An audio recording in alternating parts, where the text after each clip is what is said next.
해야 됩니다. 여기가 아까 그 세금과 공과금 명세서라는 실기가 출제가 되는 곳이에요. 해볼게요, 여러분들.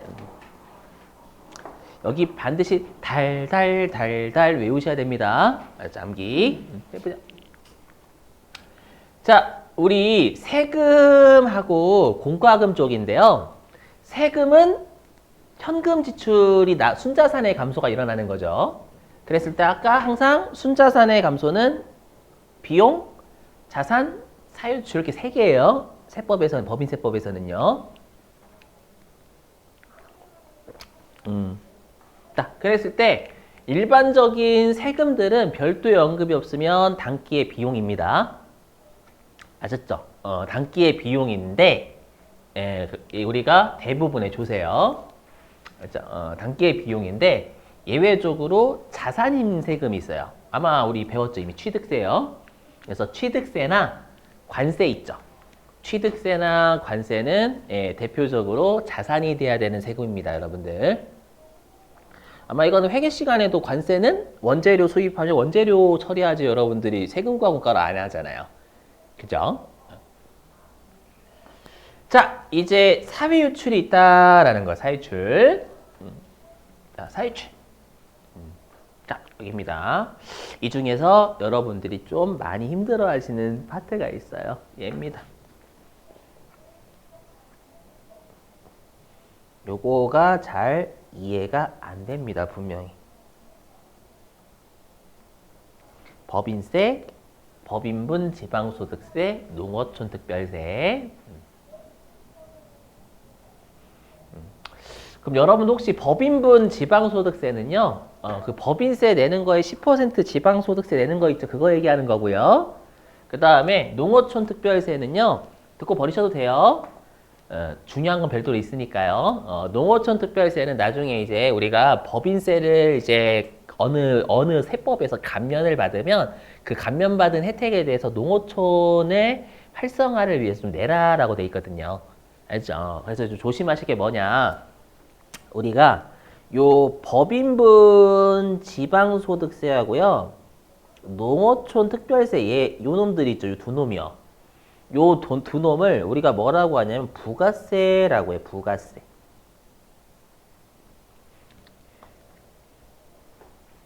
여러분들 우리 부가세하고요. 부가가치세는 다른 놈인 겁니다. 알죠? 부가가치세는 법인세하고 동등한 세목이에요. 별도의 독립적인 세목입니다. 알죠? 하지만 이 법인분 지방소득세와 농어촌 특별세는 법인세에 덧붙여서 같이 내는 세금이거든요. 그러니까 법인세 종속적인 세금이에요. 이해되세요? 그래서 이렇게 본래의 세금에 덧붙여서 종속적으로 같이 내는 거 있죠. 요걸 부가세라고 하고요. 그럼 이 부가세가 붙는 법인세 있죠. 얘를 뭐라고 우리가 본세라고 해서 본세. 얘를 본래의 세금이다라고 해서 본세라고 해서 본세. 그죠? 그럼 본세는 우리가 부가세는 뭐라고 돼 있냐면 본세처럼 세무종한다라고 해요. 본세처럼 본다. 본세처럼 본다 이렇게 돼 있습니다.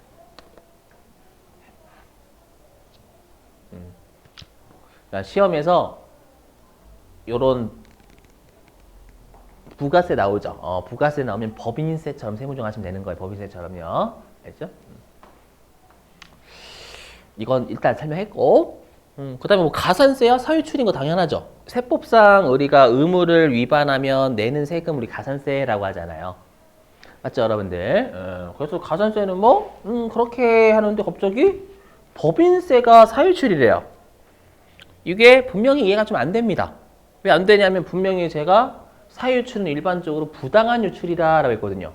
그럼 가산세는 법을 위반해서 내는 세금이니까 부당한 게 맞지만 법인세는 부당한 게 아니죠. 법인세는 내가 벌어들여서 나라에서 내라고 해서 내는 거잖아요. 그쵸? 그래서 법인세가 왜 사유출인지 설명 좀 할게요. 그렇죠? 그리고 법인세는 대표적으로 송금으로 인정하지 않습니다. 그렇죠? 왜 그런지 좀 설명해 볼게요, 여러분들. 자, 이해를 도와볼게요. 자, 여기 보시면 자, 만약 여기 우리가 법인세 비용 차감 전 순이익 가지고 회사가 법인세를 내죠. 법인세 비용을 차감하기 전 순이익 가지고요. 순이익 가지고 법인세를 이게 100원이다라고 가정해 볼게. 100원. 그리고 회사가 법인세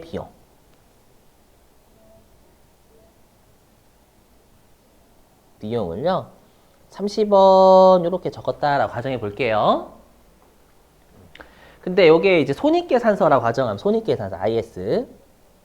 자, 요게 손익계산서라고 가정하면 손익계산서는 언제 작성해요?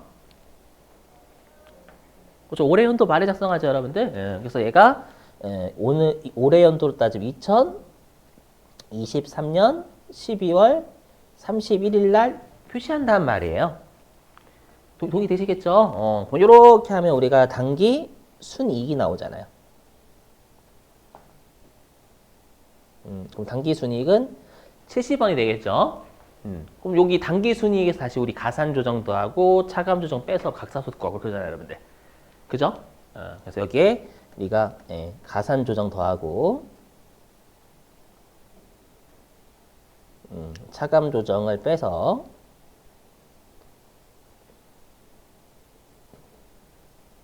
각사 소득을 구하고요. 맞죠, 여러분들? 이렇게. 그리고 원래는 여기 각사 소득에서 2월 결손금 뭐 이런 것들 뺀다라고 했죠, 원래는. 근데 그건 없다라고 가정해 볼게요. 그래서 2월 결손금 같은 거 하나도 없다. 그러면 각사 소득과 과세 표준이 일치할 겁니다. 그렇죠? 우리 2월 결손 이런 거 없다라고 하면 각사 업무 소득 금액과 과세 표준 일치할 거예요. 맞죠?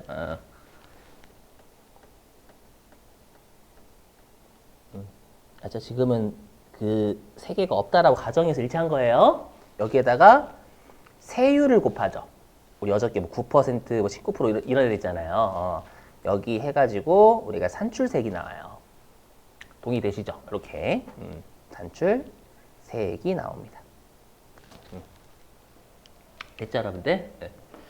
그러면 요 단기 순이익 분명히 회사가 비용으로 처리를 했어요. 맞죠? 근데 이 법인세 비용은 12월 31일 날 적은 거잖아요, 회사가. 이 30원은 회사가 12월 31일 날 계상한 거고요. 요 산출세액은 누가 계산하냐면 세무서가 계산하죠. 신고할 때 하는 거, 신고할 때. 그러니까 우리가 법인세 신고는 언제까지 하냐면 다음 연도 3월 말까지 한다라고 했죠. 그럼 요 산출세액은 2024년 3월 31일입니다. 3월 31일 회사가 신고하면서 내는 거예요. 원칙이 일단은. 되세요? 자, 근데 이 30원의 법인세는 완벽하게 정확해요? 틀릴 수도 있어요? 아니요, 틀릴 수도 있어요. 왜냐면 신고할 때 나오거든요. 정확한 세금은. 정확한 세금은 신고할 때 나오지 12월 31일에는 회사가 대략적으로 요 법인세가 나올 것 같다라고 엄밀히 추정한 거예요. 물론 잘했으면 이 추정이 맞겠죠. 맞죠? 하지만 우리가 일반적으로요, 세금을 회사들은 많이 내고 싶어 할까요? 적게 내고 싶어 할까요? 적게 내고 싶어 하기 때문에 이 법인세 비용 30원 회사가 계산한 거 있잖아요. 30원 계산한 걸 세무서가 좀 의심을 하는 거예요. 얘네들 혹시 적게 계산한 거 아니야? 맞죠? 혹시 법인세 요거 30원이 아니라 한 40원, 50원 되네. 이놈 새끼들이 30원으로 한 거 아니야? 라고 해서 세무서가 다시 계산해 버립니다. 요게 적정한지 아닌지, 법인세 회사가 계산한 30원 있잖아요. 요게 적정한지 아닌지를 세무서가 다시 계산을 하는 거예요. 그럼 질문입니다.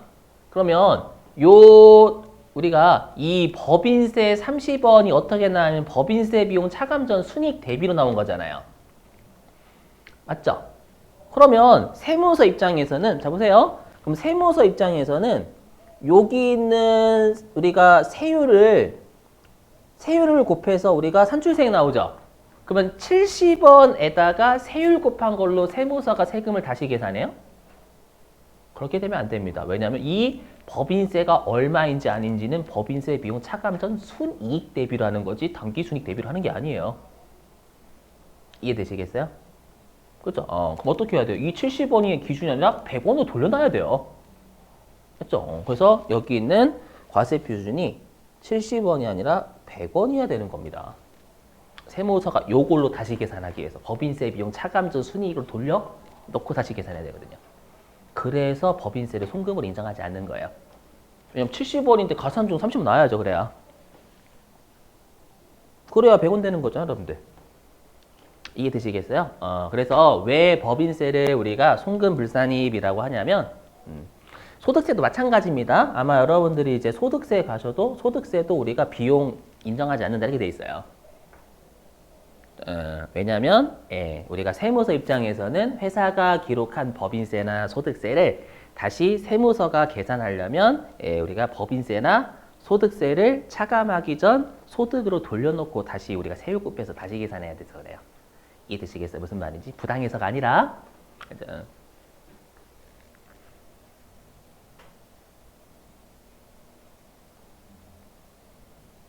됐죠, 여러분들?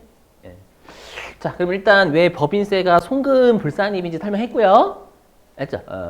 설명했고, 근데 왜 사유출인지를 설명해야 돼요. 해볼게요, 여러분들. 지워도 되죠? 자, 보시죠. 그럼 회사가 여기에 법인세 비용 10, 대변에 현금시 이렇게 처리했을 거란 말이에요. 맞죠? 근데 세법은 요거 사유출을 보겠다라는 거, 현금 나간 거 송금으로 인정하지 못해. 되세요? 그럼 왜 법인세는 잘못해서 내는 세금이 아닌데 갑자기 사유출로 처리하냐라는 거예요. 이게 사유출의 정의인데 요거예요. 뭐냐면 우리가 저번에 한번 이런 거 있었죠. 뭐냐면 기타하고 사유출 비교했던 거 있잖아요. 맞죠? 그 중에서 우리가 좀 지우고 갈게요. 여기다 좀 지우고. 우리가 이런 거 있었죠. 뭐냐면 우리가 3번하고 4번은 현금이 들어온 거니까 얘는 유출이 아니라 유입이기 때문에 기타고. 맞죠? 근데 동그라미 2번은 세법에서 비용으로 인정하는 건 정당한 유출이니까 당연히 비용으로 인정한다. 라고 해서 얘는 그래서 사유출이 아니다. 라고 설명했죠. 그리고 동그라미 1번 유형 있죠. 이거 지금 사유출 이거 보지 마시고 4번. 네. 그래서 동그라미 1번 유형. 즉 장부에서 비용으로 처리했는데 세법에서 이걸 영원히 비용으로 인정하지 않는 거잖아요.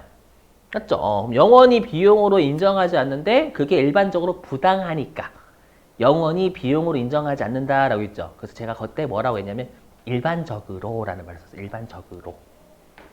그래서 뭐냐면 실제 사유출의 정의는 1번 유형이면 대부분 사유출이다라고 했어요. 1번 유형이면.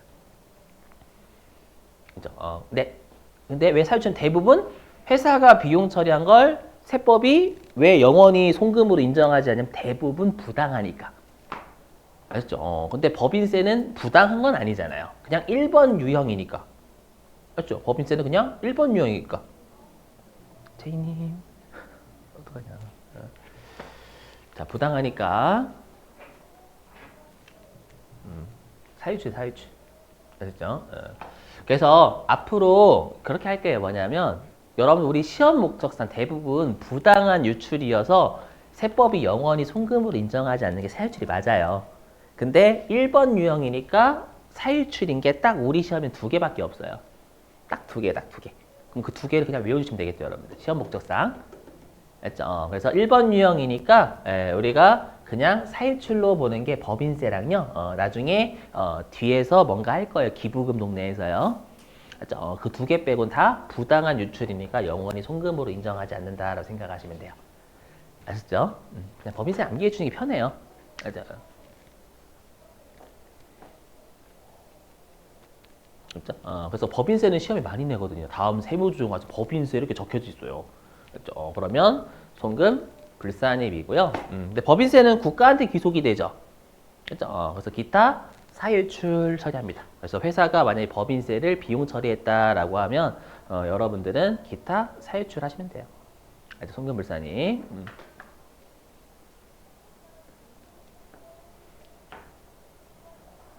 됐죠?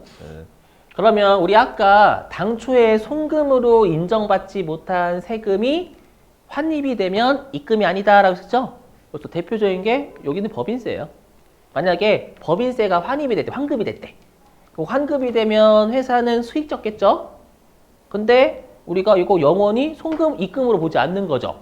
왜냐하면 당초에 송금으로 인정되지 않은 세목이니까. 맞죠? 그럼 영원히 수익으로 보지 않으니까 자본 하게 되면은 입금, 불산이 기타. 아까 했었어요, 여러분 이미. 입금, 아까는 벌금 가지고 했다면 지금은 요 법인세로만 돌린 거예요.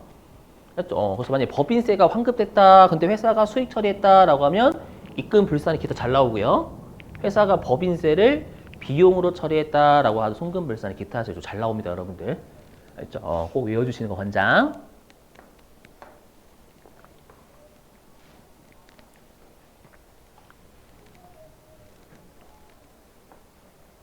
그래서 소득세랑 같이 연결시키셔야 돼. 소득세도 그거 잘 나오거든요. 소득세도 나중에 이제 여러분 별도로 배우시게 될 거예요. 넘어갈게요. 자, 그 다음에 여기는 이미 했죠, 여러분들? 여기 했죠. 부가가치세법상 매입세 공제액은 순자산의 감소가 아니다라고 했어요. 어차피 돌려받을 거니까. 맞죠? 그리고 여기 우리가 불공제 매입세액은 이거는 못 돌려받으니까 순자산의 감소가 맞아요. 그래서 원칙은 송금이 맞습니다. 다만 세법상 의무를 위반한 불공제는 송금이 안 된다라고 했죠, 여러분들. 그래서 정책 목적상 불공제는 의무 불이행 불공제 아니다라는 뜻이에요, 여러분들. 됐죠? 자, 그리고 대표적으로 여러분들 우리가 순자산의 감소가 아닌 게 간접세예요. 간접세가 뭐냐면 냈다가 돌려받는 겁니다. 부가가치도 내가 냈다가 돌려받는 거죠. 그런 애들이 뭐가 있냐면 요런 애들 있어요. 여기 개별 소비세, 주세, 교통에너지, 환경세. 뭐 이거는 출제 한 번은 했어요. 뭐냐면 여러분들 주세는 뭔지 아시죠? 주세? 그 주류에 대한 건데 여러분 알고 계시는 대표적인 그 소주 회사가 하이트진로 있죠? 참이슬 만드는데 어떻게 하냐면 공장에서 출고할 때 일단 개별 소비세를 내요. 주세를 냅니다. 냈다가 술값에 전가를 시켜요, 여러분들한테. 그러니까 여러분들은 주세도 여러분 내지는 거야. 맞죠? 그러니까 한마디로 얘네는 냈다가 돌려받을 거죠. 술값에 전가시키니까 얘네들 받는 거잖아요. 이해되세요? 그리고 교통에너지 환경세는 그거 휘발유값. 휘발유 우리 그래서 뭐 그발 쓰잖아요, 여러분. 우리 뭐지? 뭐 유류세 인하 뭐 이런 거 있잖아요, 여러분들. 유류세. 그 맞죠? 유류세가 요 교통에너지 환경세라는 거예요. 알죠? 유류세. 예. 그래서 이것도 마찬가지예요. 정유회사에서 정유를 여러분들 반출할 때 있잖아요. 정유 시추가 뭐 정확하게 모르겠어요. 아무튼 그러니까 어떨 때 정유에 대해 잘 몰라서 아무튼 정유에 대해 가지고요 미리 세금을 부과하고요 냈다가 나중에 여러분들이 기름 넣으실 때 거기에 전가시키는 거예요. 알죠? 걔네들 입장에서 냈지만 어차피 나중에 국가가 알아서 빼주는 건 매입세 공제액이고요. 여기는 어차피 전가시키는 거잖아요, 여러분들. 소비자한테. 맞죠? 감소가 아니죠, 여러분들? 맞죠? 여러분들이 만약에 냈다가 돌려받을 거면, 맞죠? 냈다가 돌려받는 효과잖아요. 소비자는 전가시킨다라는 거. 알죠? 그래서 뭐 개별 소비세는 그냥 여러분이 샤넬 가방 같은 거 사면 두드려 패는 세금이다라고 생각하시면 돼요. 맞죠? 그래서 샤넬도 일단 개별 소비세 내고 여러분들 전가시키고. 일단. 자, 됐어요. 자, 이렇게 해서 조세 마무리하고요. 자, 이제는 세금, 이거 무시. 자, 이제 세금과 공과금 하나 남았어요.